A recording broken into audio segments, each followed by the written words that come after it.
right, well, the video got split up. So we just went over the 6th grade problem. Now I'm going to kind of go through a 7th grade problem with you with the positives and the negatives, okay? That's what makes 7th grade harder, is we now have negative numbers, and that it gets a little bit trickier, but the process is still all the same. Okay.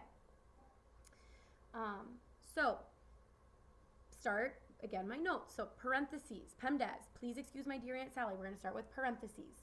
When you're inside the parentheses, you still need to follow order of operations. So I've got multiplying and adding. I'm going to do my multiplying first. Okay, I've got to look closely. -3 times 2. You are already practicing the foundational skills that you would need for this, and multiplying and dividing positive and negative numbers is one of those things. So a negative times a positive is a negative. 3 times 2 is 6. One thing that a lot of students forget is this is still in parentheses. I'm not done with my parentheses until everything inside there has been solved. Okay, -6 plus 10. All right, so I owe somebody $6. I get 10.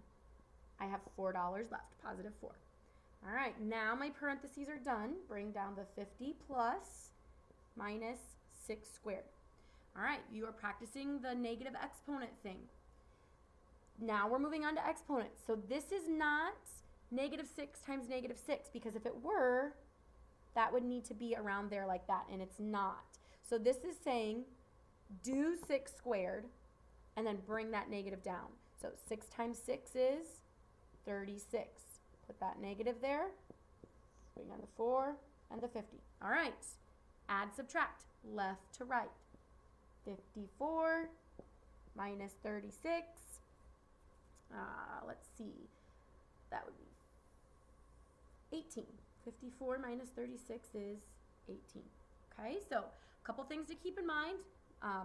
Positive and negatives when you multiply and divide. We're going to be doing some add subtractive with positive negatives again. And these exponents are huge, and you should have already practiced that on that Google Doc. All right, the last thing I want to talk about is something called, it's called nested parentheses. It's when you have a double set of parentheses. So, for instance, if I would wrap another set of parentheses around that, and then another set around that, what you need to do here is you do the inside first. So we already did this whole thing here, and we got that was 4. So we already know that. So I'm just going to write 4. We did that. -3 times 2 is -6. -6 plus 10 is 4. Now, before we were done, the parentheses were gone. But notice, I still have this other set of parentheses. So then I would do this next. So exponents first. So 4 minus 36, still in parentheses. Bring down the 50 plus.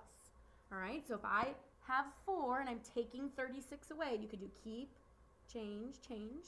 My answer would be -32. Okay, now my parentheses are gone. I bring down the plus 50. I have $50. I have to give someone 32. 18, I think that's right. 18 would be your answer. Okay, so a couple things that we're adding on with 7th grade order of operations is just making things a little bit harder.